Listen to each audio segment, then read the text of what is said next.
Hi, this is Aaron Wilson. We're discussing the Texans' ongoing offense coordinator search, which has taken a few twists and turns as they go through a thorough search from candidates from the collegiate level and the NFL. Let's reset where the Texans stand here Sunday night after firing Bobby Slowick, their offensive coordinator for the past 2 seasons. The Texans have interviewed 8 known candidates, and the last one was Adam Stenavich, Green Bay Packers offensive coordinator. They've also talked with Washington Commanders assistant head coach and passing game coordinator Brian Johnson. They have met with internal candidates Jerrod Johnson, their quarterback's coach, and Bill Lazor, the senior offensive assistant. They've interviewed Los Angeles Rams tight ends coach and passing game coordinator Nick Caley. They've talked to Syracuse offensive coordinator Jeff Nixon and Tampa Bay Buccaneers quarterback's coach Thad Lewis. And you look at all these candidates, and the most experienced one is Lazor. Perhaps the most intriguing one to emerge lately is Adam Stenavich. And here's the reason why. Adam Stenavich is a former Texans offensive lineman, all Big Ten at the University of Michigan. Understands pass protection, has been working in the quarterback room with Jordan Love for the past few seasons. The Packers run a very balanced offense between run-pass with Josh Jacobs, the bell cow of a real physical downhill running game. And then you see the passing ability of Jordan Love without really a lot of standout wide receivers. They get it done with a real diversity of targets. They spread the football around, and Jordan Love is one of the more accurate passers in the NFL.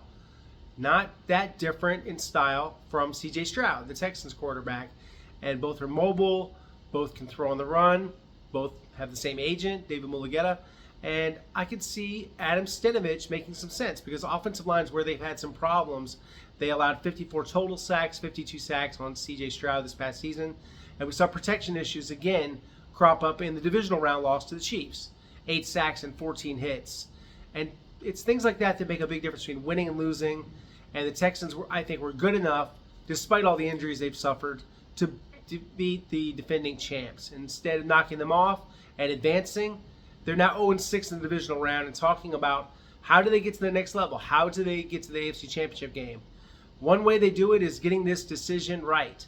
And to do so, DeMeco Ryans, with input from Nick Caserio and C.J. Stroud and other key members of the organization, they have a big decision to make. So what's going to happen next, now that they've interviewed all these candidates, I expect there to be some in-person interviews for a second round as they try to reach finalists on who's ultimately going to get the job. The expectation is that they will get something done before the Super Bowl. They're not tied to any specific date. And last time I checked, they don't have a football game that counts until September. Obviously, it'd be nice to get a offensive coordinator in place before the scouting combine so they can start scouting some of these players in terms of how would they fit the system of the new offensive coordinator. The way to have continuity and the way to have the best possible relationship with Stroud, in my opinion, is to go with Jerrod Johnson.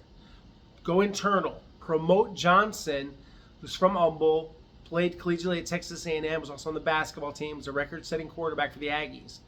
And he has this long-standing relationship with CJ, going back to the Elite 11 competition when CJ was 16 years old, growing up in Rancho Cucamonga, California, and that's when he first outshined Bryce Young.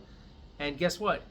He earned the scholarship at Ohio State, 2-time Heisman Trophy finalist, 2nd overall pick. The rest is history. And almost 8,000 passing yards and 43 touchdown passes later, CJ's heading into his 3rd NFL season, really at a pivotal point in his career. The numbers slipped a little bit last year. I don't know if you can attribute that to Johnson as much as the state of the offense.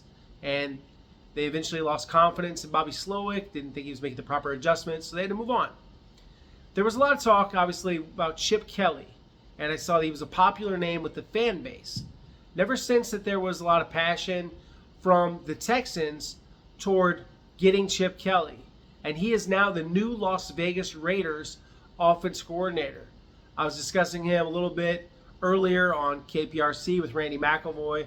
They're getting some older coaches together out in the desert. Pete Carroll, 73 years old, and Chip, who did a good job with the Ohio State Buckeyes, the national champs. I just never felt like he was a slam dunk for the Texans. I think they need a younger energy. I think they need someone that's going to relate really well to C.J. Stroud and the other players on the team. And with Chip, he got a lot of money. We're hearing about $6 million a year, but it wasn't financial. It's did the Texans want him? If they had wanted to hire Chip Kelly, I think they could have easily recruited him and gotten that done. Instead, he's in Vegas. I don't feel like they've lost out on something. Chip hasn't coached in the NFL since 2016. His relationships with players, particularly in Philadelphia, with LaShawn McCoy and Deshaun Jackson, they've been the most outspoken against Chip. Those relationships had fractured, and those players have spoken their mind, and that doesn't mean that it's all on Chip. For whatever reason, coaches need to find a way to really build relationships, strong relationships, to have that buy-in with players, and I didn't sense that there. So he goes to Vegas, which has more uncertainty at quarterback. They don't have the strong roster that the Texans have, but that doesn't mean that he necessarily picked the Raiders over the Texans. It's unconfirmed whether he interviewed or not. And, he was, according to photography, at Bush Airport. And he didn't have the TSA pre-check or the clear. He was waiting in line with everybody in those long lines out at Bush Airport. Whether Chip was here for recruiting, he's been out on the recruiting trail, or whether he did have an interview. I've had a few people tell me he interviewed. That hasn't been confirmed if he did interview or not by anyone directly connected to this search. So I'm not saying that he interviewed. I've heard that he may have interviewed, might have met with them, might have had a talk or two, but ultimately doesn't look like the Texans made some kind of big push to get Chip Kelly. And I know that the fans wanted him, maybe some members of the media that are cheering for an outcome. I'm more just, doing the journalism thing. Whoever they hire, we'll cover, and we'll see how they do. I don't have a dog in this fight. I think Johnson makes some sense. I think a collaboration between him and Laser, retaining both of those coaches and bringing back Cole Popovich and having some continuity with this offense makes sense to me. Whether it makes sense to D'Amico Ryans, who ultimately it's his decision on what they're going to do with this offense coordinator, this pivotal hire, remains to be seen. And again,